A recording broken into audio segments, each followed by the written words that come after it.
আমি একটা ছোট্ট সূরা, সূরা কাউসার, এখানে যে রহস্য লিখেছে সেটা একটু লক্ষ্য করেন। সূরা কাউসারে আপনারা দেখবেন শব্দ রয়েছে 10টি। এই সূরাটা শুরু হয়েছে আলিফ এবং হামজা দিয়ে, এবং এই সূরায় আলিফ এবং হামজা এসেছে 10 বার। এই সূরার প্রত্যেকটা আয়াতে বর্ণ রয়েছে 10টি করে। ফোঁটা বা নোক্তা এইটা ছাড়াও বর্ণ এসেছে এই সূরায় 10টি। ইউনিক বর্ণ, অর্থাৎ একবার করে এসেছে এরকম বর্ণ আছে এই সূরাটার মধ্যে 10টি। এবং আপনারা একটা আশ্চর্যজনক মিল পাবেন, এই সূরাটার প্রতিটা আয়াত শেষ হয়েছে র দিয়ে। দেখবেন ইন্না আতাইনাকাল কাউসার ফাসাল্লি লিরাব্বিকা ওয়ানহার ইন্না শানিয়াকা হুয়াল আবতার। দেখবেন প্রতিটা আয়াত শেষ হয়েছে র দিয়ে। র আরবির কততম বর্ণ? 10তম বর্ণ।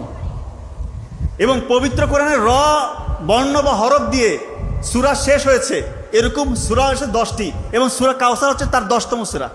চিন্তা করেন, এই ছোট্ট একটা সূরা, 3টা মাত্র আয়াত, কিন্তু আল্লাহ তাআলা কত কিছু এর মধ্যে রাখছে। 10-এর একটা অসাধারণ মিল আমরা পাচ্ছি না? পাচ্ছি। তার মানে আপনি চাইলেই বানাতে পারবেন তা না। এটা তো একটা জাস্ট সংখ্যাতাত্ত্বিক একটা আমি মিল দেখালাম।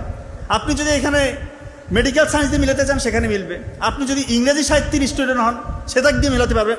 কথায় আপনি যেই ক্যাটাগরির মানুষই হন, পবিত্র কোরআনে যে কোনো কিছু নিয়ে যে আপনি আপনার অ্যাসপেক্ট থেকে অ্যানালাইসিস করেন, দেখবেন যে আপনি নতুন কিছু উদ্ভাবন করতে পারছেন ইনশাল্লাহ।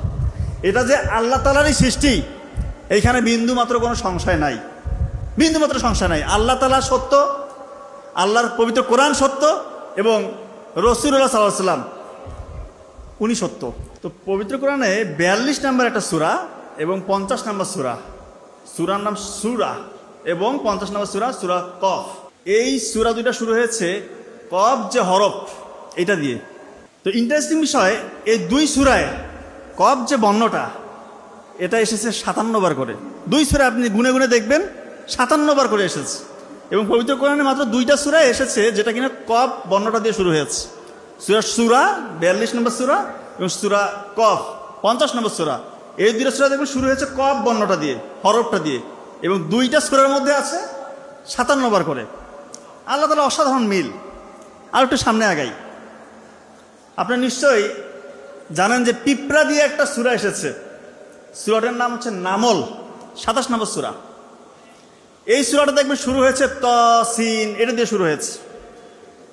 তো ইন্টারেস্টিং বিষয় হচ্ছে এই সূরাতে যদি আপনি গুনেন যে ত কতবার এসেছে, সিন কতবার এসেছে, আপনি দেখতে পাবেন ত এসেছে 27 বার এবং সিন এসেছে 93 বার।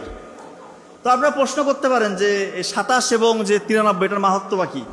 27 হচ্ছে, আপনি দেখবেন নামল সূরাটার নাম্বার পজিশন 27 নম্বর সূরা, এবং এই সূরায় আয়াত রয়েছে 93টি। আল্লাহ তাআলার কি অসাধারণ মিল। আর একটু সামনে যাই, গালফ অফ আলাস্কা, এটা একটা জায়গা, 2 সমুদ্র মিলিত হয়েছে যেখানে। তো এটা বিজ্ঞানীরা কিছুদিন আগে এটা আবিষ্কার করেছে। তো পবিত্র কোরআনে দেখবেন আল্লাহ তাআলা এক জায়গায় বলতেছেন যে আমি 2 সমুদ্রকে মিলিত করেছি, তাদের মধ্যে রয়েছে অন্তরাল, কিন্তু তারা একত্রে মিলে যায় না, মানে একজন আরেকজনের সাথে মিশে যায় না। আবার দুইজনে বলতেছে মিলতেছে, কথার মধ্যে একটু কেমন জানো।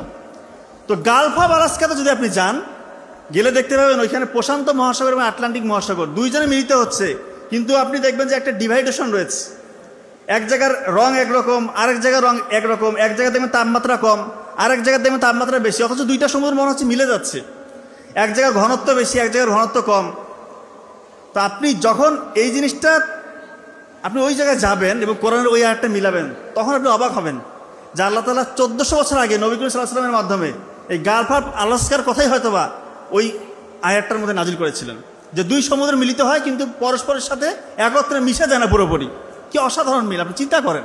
আপনারা জানেন যে আল্লাহ তাআলা পবিত্র কোরআনে বিভিন্ন জায়গায়, কোরআন যদি কেউ একই রকম একটা সূরাকেও নাজিল করে দেখাতে পারে, চ্যালেঞ্জ করে দিয়েছে, শুধু মানুষের জন্য না, বলতেছে তোমরা যদি জিন জাতি এবং মানুষ জাতি সবাই মিলে যদি এরকম একটা সূরা যদি বানাতে পারো, বানিয়ে দেখাও। এরপর আরেক জায়গায় বলতেছে ছোট্ট একটা সূরা শুধু বানিয়ে দেখাও, একটা ছোট্ট সূরা। তা একটা ছোট্ট সূরা, সবচেয়ে ছোট্ট সূরা কোনটা? সূরা কাউসার, 3টা মাত্র আয়াত রয়েছে। তা যে কোনো 3টা লাইনতেও একটা কবি বা একটা সাহিত্যিক বানাতেই পারে, বানালে তো হয়ে গেল।